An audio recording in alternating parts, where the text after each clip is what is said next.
मुझो नालो शबाना है।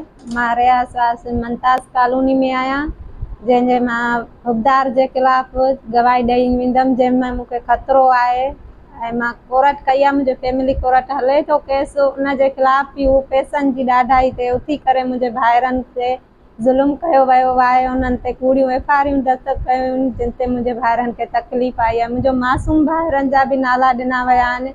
हू त ज़ालुमनि मूं ते बि तशदुद कंदा रहंदा ऐं मुंहिंजा उतरे 2 बचड़ा बि आहिनि। हिकिड़ी अलीशा नाम सां धीउ आहे ऐं पुट जो नालो आहे मोहम्मद अली नालो अथसि।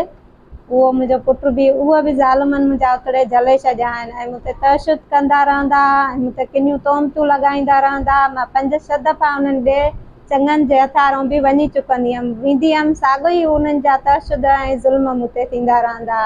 उन्हनि जे खिलाफ मां उथी करे कानून जो पासो वरितुमि। उहो अञा केस हले ई अथो त बि मुंहिंजे भाइरनि ते ज़ुल्म कयो वियो आहे। 2 मुंहिंजा हे भाइर आहिनि, 3 मुंहिंजो अञा जेल में आहे, जंहिं ते ज़ुल्म करे ऐं मूंखे धमकायो वञे थो त पंहिंजनि सां ठाह कर इजलास कर, न त तुंहिंजे भाइरनि खे असां तकलीफ़ पहुचाईंदासीं। उहे मूंखे तकलीफ़ पहुचाइण वारा आहिनि हाजी अहमद जो पुटु आसिफ, राशिद, सदाम, इहे आहिनि। ऐं हिकिड़ो जेको मुंहिंजो सहुरो बि हुयो ऐं दीदार नालो अथसि हुनजो, हुबदार, ओशाक, एहसान।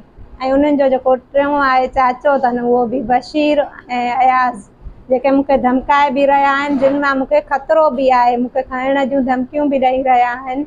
इन जे लाइ मुंहिंजो इंसाफ़ कयो वञे।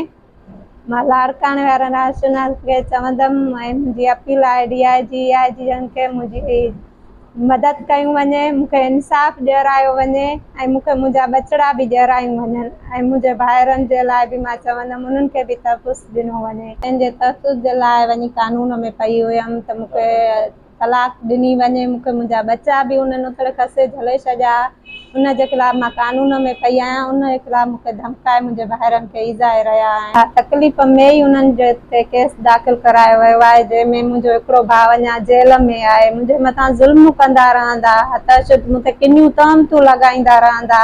उन्हनि खां मुतालबो कंदमि त मुंहिंजो तहफ़्फ़ुज़ कयो वञे, मुंहिंजी मदद कई वञे ऐं मूंखे इन्हनि ज़ालिमनि खां मुंहिंजी जान छॾाई वञे।